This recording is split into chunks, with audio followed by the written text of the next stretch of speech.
Just a little follow-up video. Didn't talk about a couple other things, and wanted to talk about cans. We didn't mention packing tape. Needless to say, you're gonna want to get a bunch of this. This is Easy Start. I get this from Walmart. Comes in a 4-pack. Needless to say, if you have one of those tape guns, that makes things a little bit easier. Tape is sometimes part of the most frustrating thing, but you want to make sure you tape the boxes really, really well. It may not be necessary to mention this, but especially the edges, especially with heavier bottles, things like that. So you want to get a bunch of packing tape. Like I said, try to find the cheapest stuff. This one I think was like $8 for 4 rolls of this.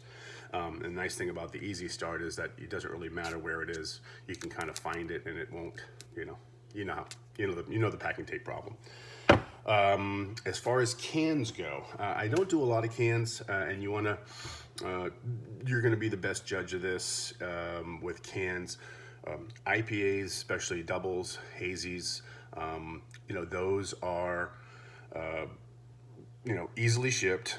You want to do the same process that I just showed you. Basically, just make sure you wrap them in some sort of baggie.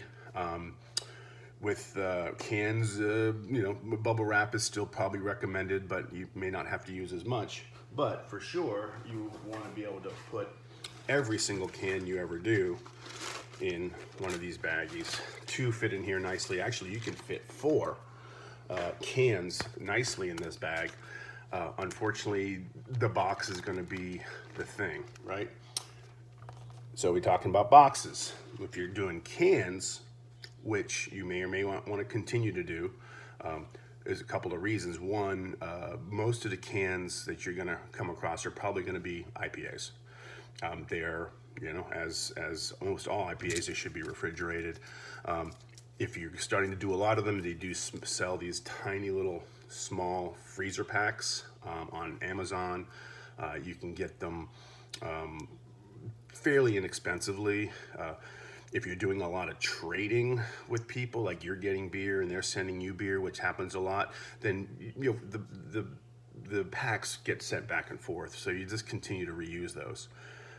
Again, this is something that you'll want to take in consideration for your profit and loss, right? So talk about some things that you want to make sure that this is worth your while. The packing materials are one thing. You're spending 50 to 80 cents, maybe $1 tops to pack all these bottles. If you buy the stuff in bulk, depends on how far you want to go with this. I always take in consideration how much am I making for my time. If I was going to get a part-time job doing something somewhere, how much is my time worth? It all is going to depend on how far you are from the brewery. You want to take gas into consideration. Now it's $3.50 a gallon. If you're spending, if you're spending 3 gallons of gas just to get the beer and come back to your house, well, there's another $10. You want to say, okay, so a few months back, I did a big order from J. Wakefield. It was 70 bottles. So I made $700 in one trip. Now, it took me probably another 5 hours of my time, maybe 6 hours of my time to pack, to send. You got to take all that. But let's say $700. If I talk about the 2 hours it took me to go back and forth to J. Wakefield. So let's say just for argument's sake, it took me 10 hours of my time, physical work, to go ahead and get this proxy done. And if I made $700, well, that's $70 an hour, right? That's worth my time for sure. But you may get into times when it may not be, right? Like I don't know where you're going to be going, how far it is, how much time you have to spend on doing the packing. But I would say that anything under $30 an hour, if you work it all out, that's minus your gas, minus your time, minus your packing materials, all of that stuff. Again, a part-time job paying $30 an hour to do, to send beer, it's pretty good, right? again, so that's just my 2 cents. Take it for what it's worth. You're gonna have to take it on a case-by-case basis. How busy you're gonna be, how much time do you want to dedicate to this.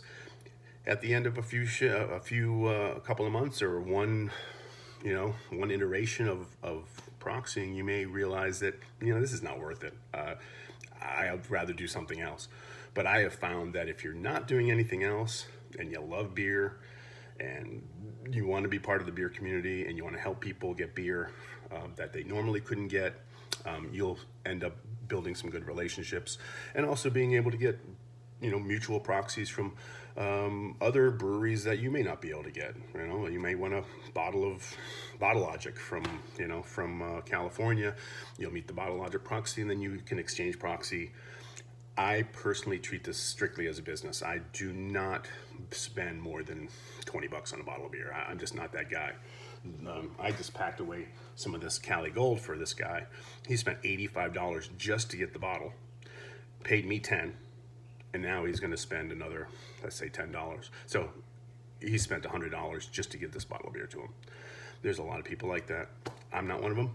So I treat this strictly as a business. So make sure that you know at the end of the day exactly how much you're making for your time, and you'll make sure that it's going to be worth this as a part-time gig. What are you doing initially? The fun part is picking up the beer, because you're going to go to wherever, Side Project or Treehouse or wherever you are in the country, and you're going to meet other proxies in line picking up beer for other people, and you just build kind of a network, and you kind of take it from there. So it is what you make of it. I will tell you that if you're gonna send some cans, we talked about cans, real quick side note, sours, I'd probably recommend staying away from them, only because unless I'm in Florida, so sours for me as a no. I would, if they asked me to pick up some sours, I said, listen, I'm sorry, it's 90 degrees outside.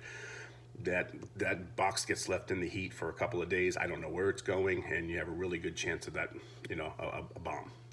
Yeah, and if you're wrapping it correctly, like I showed you, it's not going to be terrible, but you're not going to be getting the beer to the person. Double IPAs, triple IPAs, hazies, which are the most common, you're probably okay with those. I would have a disclaimer with your proxy or with your customer that says, listen, I'll go ahead and do this for you, but I will tell you that I'm releasing myself from responsibility once it gets into the box and I ship it.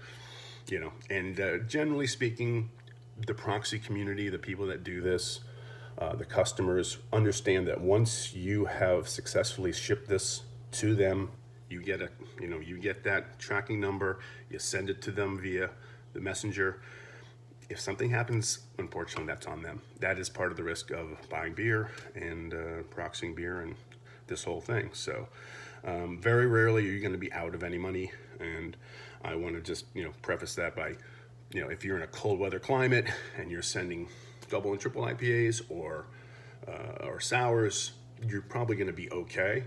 But from Florida, I will not do that. I don't want to put that responsibility. I don't want to set anybody up for disappointment, getting a box full of exploded cans. So, but if you are, then you would want to order some regional rate boxes, and I have one here to show you. Somewhere here. This is by far the cheapest way to send beer anywhere in the country. You get them from the post office. Now, they don't have them at the post office themselves. They're regional rate box. If you can see that, regional rate box A. Here we go. Regional rate box A. They have one that's A and one B. It's a little bit bigger, right? So it'll be a little more costly. Depends on how much beer. These boxes, they're kind of small, but they fit a 4-pack of cans perfectly wrapped and bubbles.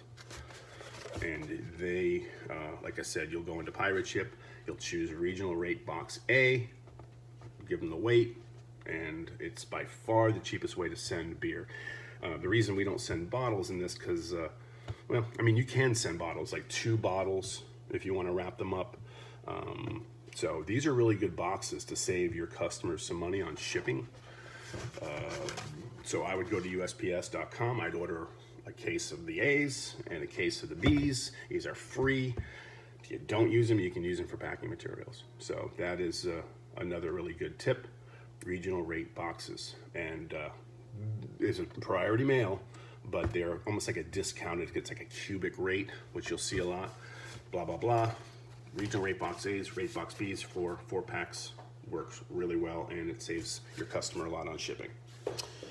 So let me go ahead and just show you what I've done here. And while I got you, we showed that I'm sending 13 boxes. Let me turn this around here. How do I do that? No, I'm permanently doing this. I cannot turn it around. Alrighty then. So anyway, I'll show you what I've done here, and you can see how I've wrapped the 13 bottles as I instructed earlier. And I'm going to go ahead and take a couple of these, which is the dividers I talked about, and I'm just going to kind of stick them in here on the sides just to give it an extra layer of protection, like that. And I'm going to show you